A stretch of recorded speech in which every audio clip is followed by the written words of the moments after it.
Eu, na verdade, ia começar a minha exposição aqui com uma pequena digressão sobre a aparente simplicidade do tema trabalho e alienação, dado naturalmente a quantidade de debates que se foram promovidos em torno disso. E uma das minhas alegações de dificuldade é de que, se você volta ao jovem Marx, você vai descobrir uma dificuldade muito grande em termos conceituais, categoriais, etc. Mas depois da fala do Jesus, eu me limito apenas a fazer uma observação sobre uma segunda dificuldade, porque o Jesus já mostrou a complexidade que é, enfim, a constelação conceitual e tudo aquilo que se associa, que se vincula, que encontra-se associado a essa dimensão no Marx e no Hegel, enfim. Eu diria o seguinte, um dos principais problemas a respeito desse tema, trabalho e alienação, em especial no Marx, que é objeto de profunda análise, eu vou me referir a essa análise daqui a pouco, do professor Istvan Mesaros, no seu muito conhecido No Brasil, Entre Nós, que é um livro que foi publicado no início da década de 80, que teve uma edição pela Boitempo agora mais recente, se não me engano em 2006, a teoria da alienação em Marx, é que o texto de Marx sobre a alienação do trabalho, mais conhecido naturalmente, aquele que vai mais a fundo, a primeira abordagem do Marx a respeito, a primeira tentativa, né, de esclarecer a dimensão da condição proletária como, vamos dizer assim, uma dimensão que poderia ser lida a partir da crítica, né, das categorias econômicas, não como a economia política fazia tradicionalmente. Ele é um texto que é o grande texto filosófico do século XX. Ele foi o texto mais debatido, mais amplamente discutido de filosofia no século XX. Foi um texto que mobilizou gigantes do pensamento já na década de 30, como é o caso, notadamente, de Lukács, imediatamente depois da publicação Marcuse, antes ainda da Primeira Guerra, em 1933, Lefebvre fez a primeira tradução dos manuscritos para o francês, para uma língua estrangeira. E isso só para dizer daqueles que se envolveram com os manuscritos de forma amplamente celebratória. Essa celebração, no caso do Marcuse, isso aí é muito detalhado, enfim, nos seus textos, né? Advém seguramente da situação, da análise que ele faz do socialismo soviético, tal como ele se apresenta naquele momento, já no início da década de 30. Um dos temas centrais que é efetivamente realçado e colocado no seu devido lugar pelo professor Mesaros, contido nos manuscritos de 44, é seguramente o problema da superação da alienação do trabalho, ou do estranhamento do trabalho, como uma superação positiva, o que no Marx significaria a negação da negação do estranhamento, ou seja, um momento através do qual se transita para a sociedade emancipada e não a própria sociedade. E o Marcuse olha para isso e percebe uma potencialidade crítica ao comunismo de natureza soviética muito forte, presente já no Marx da sua juventude. Por quê? Porque aquilo que se identificava como sendo o comunismo, na verdade, no caso do Marx, os manuscritos de Paris, era identificado como algo anterior ao comunismo. Então, o Marcuse lê esse elemento como algo muito positivo, quer dizer, como contendo uma crítica muito contundente, apoiada no texto, na letra do próprio Marx, àquilo que na época já era uma sociedade lá amplamente burocratizada, aquilo que ficou conhecido como socialismo de Estado, o socialismo burocrático, socialismo soviético, assim por diante. Lefebvre também faz uma tradução, um estudo amplamente celebratório, isso para ficar só no impacto que isso teve antes da Segunda Guerra Mundial. Isso sem contar que depois da Segunda Guerra Mundial existe toda imediatamente depois, os manuscritos seguramente foram fonte de amplo debate na França, foi o texto que aproximou e que em última instância consolida, não é isso? A transição de Sartre em direção ao marxismo, Merleau-Ponty da mesma maneira, Logo na sequência, na década de 50, 60, você vai ter um amplo debate sobre os manuscritos também, já num registro marcadamente negativo de, vamos dizer assim, oposição às teses centrais dos manuscritos, a interpretação predominante dos manuscritos, tal como ela era conhecida no momento até então. Os dois principais autores que empreendem essa tentativa crítica são Delavolpe, no caso da Itália, e Louis-Althusser, no caso da França. E o debate sobre a recepção, ou seja, a importância dos manuscritos, ele de alguma maneira ele acaba se polarizando. De um lado, você tem uma leitura que praticamente transforma os manuscritos num sistema, e por outro lado você tem uma leitura que praticamente não aproveita nada dos manuscritos, que se opõe à incorporação dos manuscritos naquilo que seria o cânone, enfim, marxiano, ou algo dessa natureza.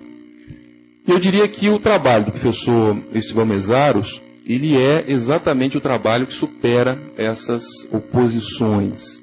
É o trabalho que vai além dessas oposições. E para isso eu vou tentar, para ilustrar ou para argumentar, eu vou, na verdade, me referir aqui a algumas das teses que o professor Esteban Mezaros expressa, enfim, sustenta no seu livro, Teoria da Alienação em Marx, e que eu realçaria dentre elas, enfim, dentre muitas, essas três teses, ou essas três ideias fortes, chaves, não é isso? Da leitura que o professor Mezaros nos oferece. Né? A primeira delas é a ideia segundo a qual a alienação do trabalho, ou estranhamento do trabalho, como o Jesus chama, enfim, muito acertadamente, o estranhamento do trabalho como raiz causal do complexo de alienações humanas. É a noção de alienação do trabalho como raiz de um múltiplo complexo de alienações que vai da política, estética e também, evidentemente, da economia, a filosofia e assim por diante. As ideias particulares dos manuscritos só adquirem o seu significado pleno em relação a esse significado geral, ou seja, a alienação do trabalho como uma espécie de síntese do complexo das alienações humanas.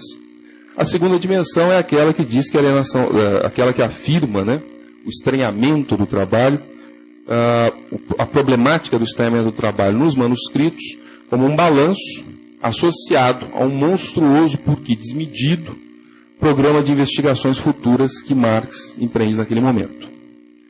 Ao mesmo tempo, a problemática do estranhamento do trabalho aparece como um sistema, sim. Por quê? Porque remetido àquela totalidade que eu fiz referência anteriormente, porém um sistema de natureza plástica, ou seja, um sistema aberto, uma síntese baseada num balanço provisório e não um sistema fechado já, todo ele, enfim, resolvido nas suas minúcias. Um sistema, portanto, plástico e aberto, que faz referência àquilo que o professor Mezaros expressou por o sistema em estado nascente. A ideia de sistema em estado nascente, como eu disse, faz sim referência àquilo que nós poderíamos chamar, não é isso, de uma visão totalizante, porque dependente exatamente dessa primeira aquisição fundamental, que é a ideia de estranhamento do trabalho como fonte do conjunto complexo dos demais estranhamentos, porém, faz referência também ao nascente, ou seja, a ideia de que é uma síntese, a alienação do trabalho, ou o estranhamento do trabalho, não pode se confundir com uma síntese prematura do Marx em 44. Esse é o segundo elemento. E um terceiro elemento, eu diria para vocês, que é a ideia de que a centralidade do conceito a problemática da alienação ou do estranhamento do trabalho, ela deve ser lida a partir da centralidade do conceito de superação da alienação, ou seja, a categoria-chave dos manuscritos passa a ser, então, a categoria de Aufhebung, superação, transcendência, ou como Jesus preferiu traduzir na versão que ele fez dos manuscritos econômico-filosóficos, a supra-assunção, que faz muito sentido, evidentemente, no sistema hegeliano, mas que Eu prefiro superação só para simplificar aqui. Eu vou falar superação só para simplificar. Enfim, o nosso... eu entendo e concordo do ponto de vista do raciocínio e do raciocínio filosófico, mas só para simplificar eu vou ficar com superação, não é isso? Mas, então, para ilustrar um pouco isso que eu estou chamando aqui a atenção, quer dizer, na página 65 da Teoria da Alienação de Marx, o professor Mezzaro vai dizer: assim, a novidade histórica da Teoria da Alienação de Marx com relação às concepções de seus antecessores pode ser resumida preliminarmente da seguinte maneira. E eu vou pular aqui algumas partes e vou direto ao ponto, né? Seu ponto de vista não é o de uma parcialidade utópica, mas a universalidade do ponto de vista do trabalho adotado criticamente. E logo na sequência, seu marco de crítica não é uma totalidade especulativa, abstrata, hegeliana, mas a totalidade concreta da sociedade em desenvolvimento dinâmico, vista a partir da base material do proletariado, como uma força histórica necessariamente autotranscendente. Então acho que a gente tem aqui os dois elementos que eu gostaria de chamar a atenção da leitura do professor Meszaros como, vamos dizer assim, uma leitura que vai além e coloca efetivamente os termos no seu devido lugar, ou seja, de um lado, a questão, vamos dizer assim, da universalidade do trabalho alienado e, de outro lado, a discussão a respeito da Aufhebung, né, da superação da alienação.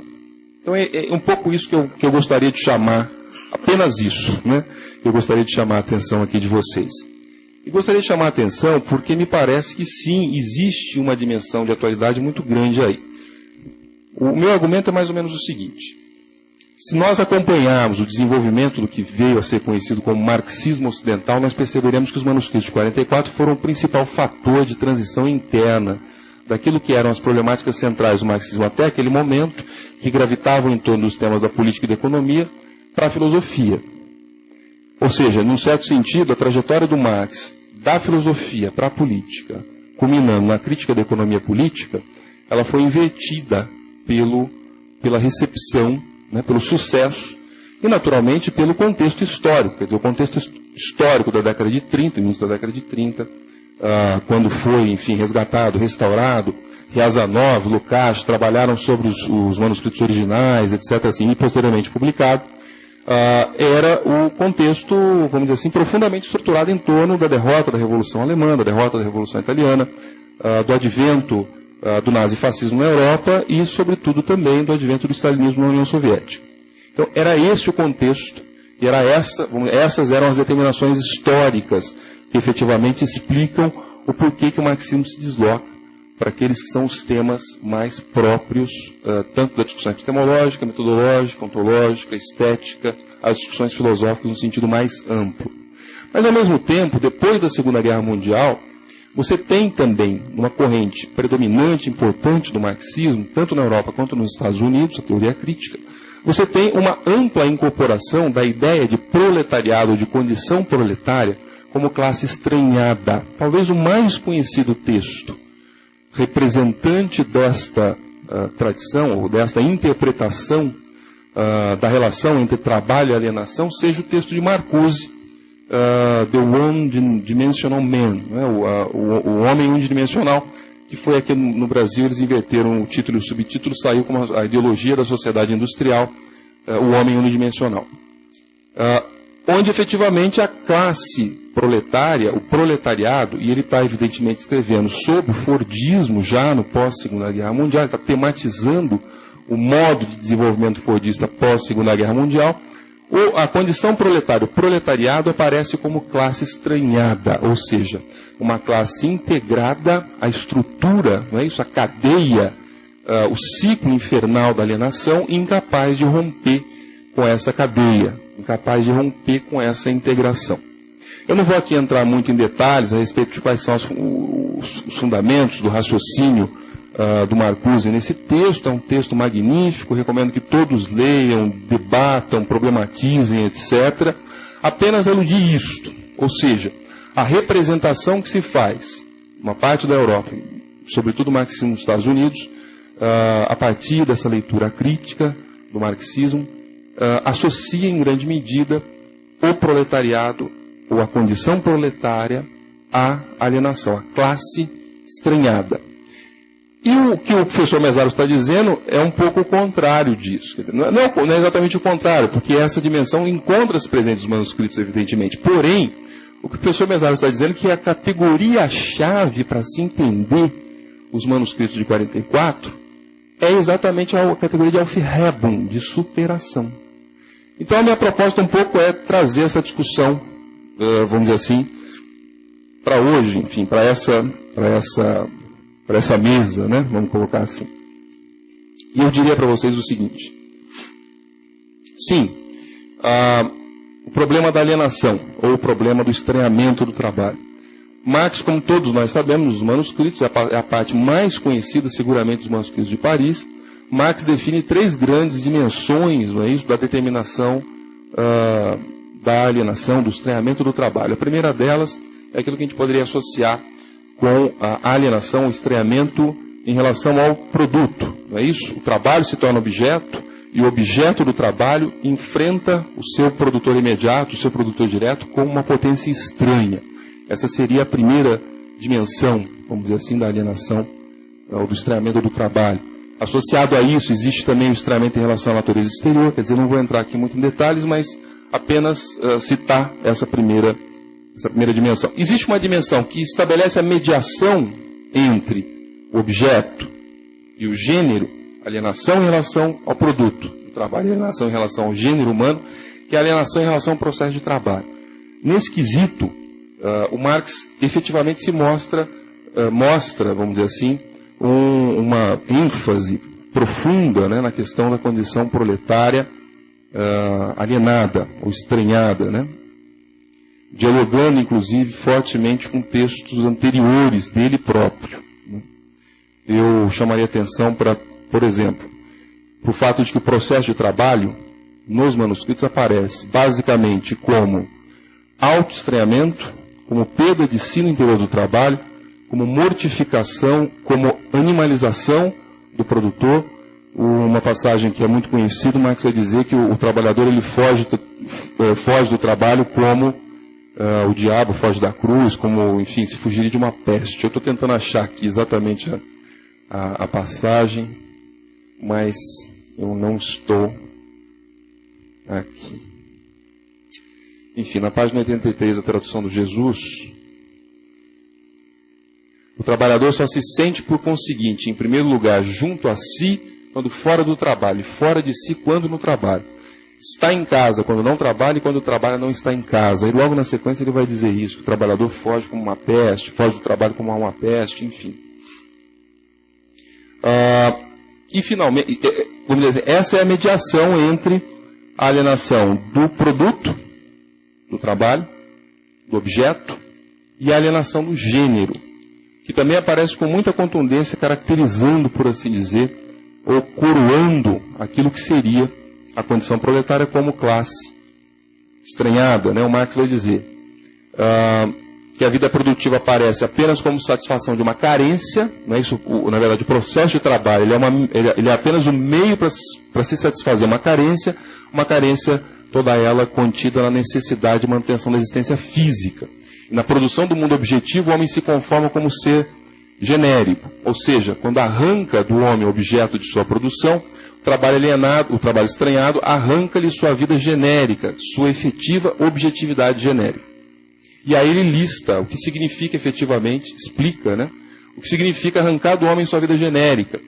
Significa basicamente que o trabalho estranhado arranca do homem seu corpo, o trabalho estranhado arranca do homem a natureza exterior, o trabalho alienado arranca do homem sua essência espiritual.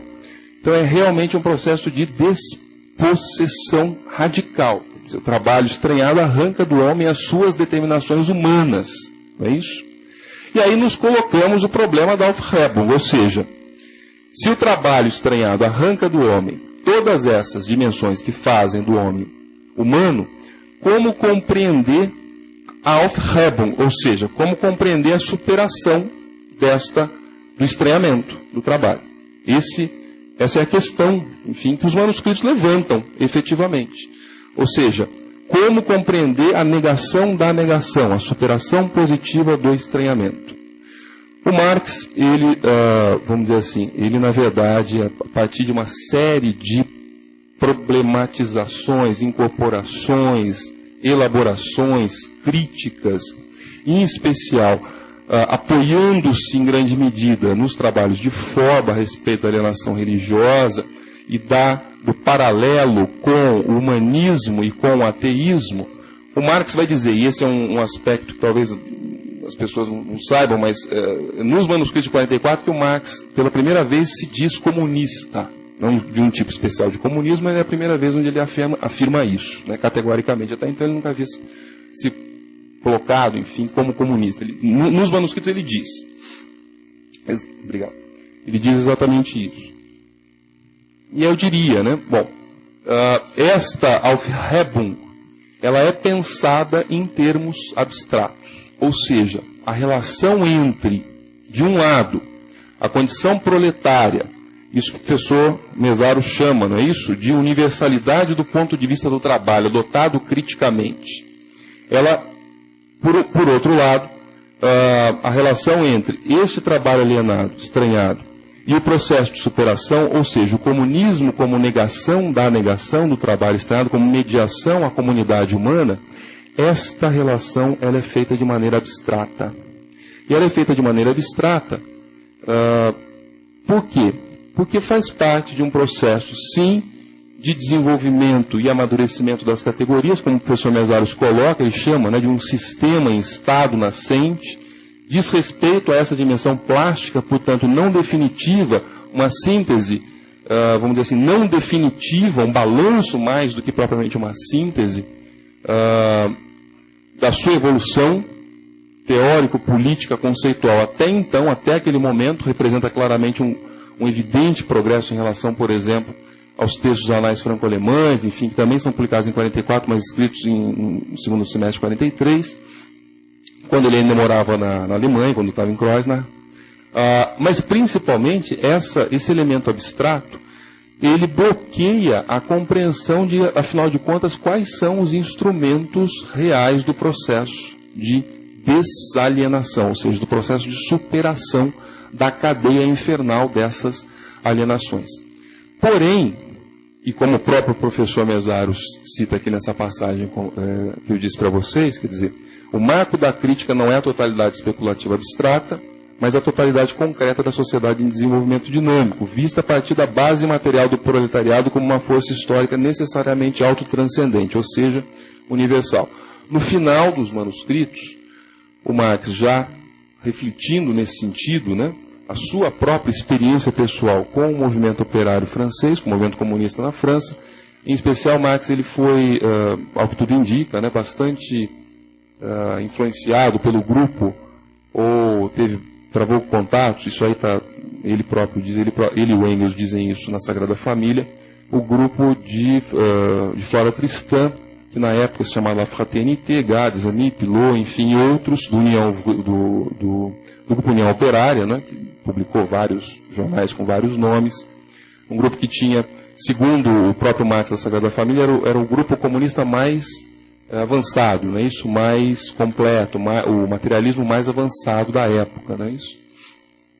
No final dos manuscritos, eu vou ler aqui uma passagem e faço as minhas considerações finais, ele vai dizer: quando os artesãos comunistas se unem, vale para eles, antes de mais nada, como finalidade a doutrina, a propaganda, etc. Mas, ao mesmo tempo, eles se apropriam dessa maneira de uma nova carência, carência de sociedade. E o que aparece como meio tornou-se fim. Esse movimento prático pode-se intuir dos seus mais brilhantes resultados quando se vê operários, ouvriers, socialistas franceses reunidos. Nessas circunstâncias, fumar, beber, comer, etc., não existem mais como meios de união ou como meios que unem a sociedade, a associação, o entretenimento, que novamente tem a sociedade como fim, basta a eles.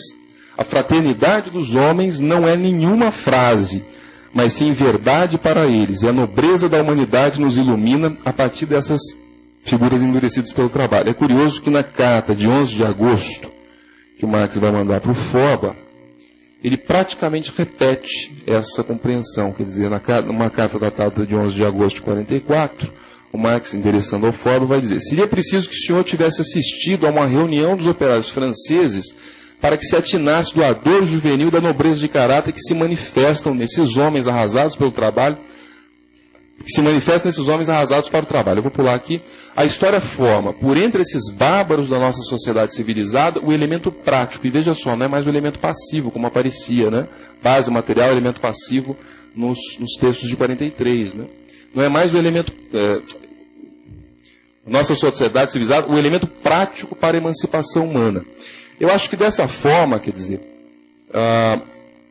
o trajeto e essa problematização conceitual que nós encontramos no Marx, nos manuscritos de Paris, corroboram exatamente esse elemento, ou seja, um momento, um ponto de partida aqui é um ponto de partida de um verdadeiro gigante do pensamento, e que configura exatamente aquilo que o professor Mezzaro chamou de um sistema em estado nascente, ou seja, plástico, aberto, que tem essas categorias de, ao mesmo tempo, vamos dizer assim, tomar a totalidade concreta de uma determinada situação, intuir, desenvolver, aprofundar, elaborar essa totalidade concreta da condição proletária, e ao mesmo tempo apontar, ainda que de maneira abstrata, para a sua superação, ou seja, para a superação dessa dimensão da alienação.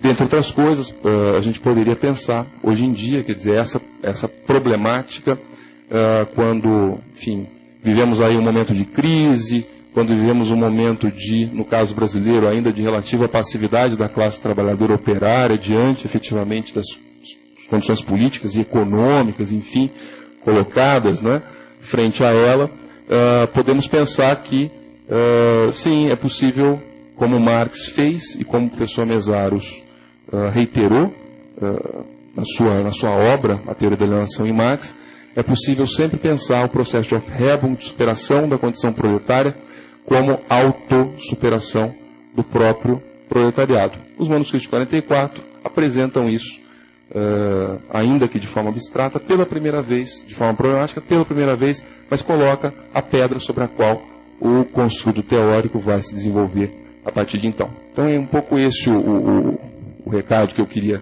dar aqui para vocês, muito rapidamente. Desculpa por eu ter ultrapassado o tempo. Obrigado.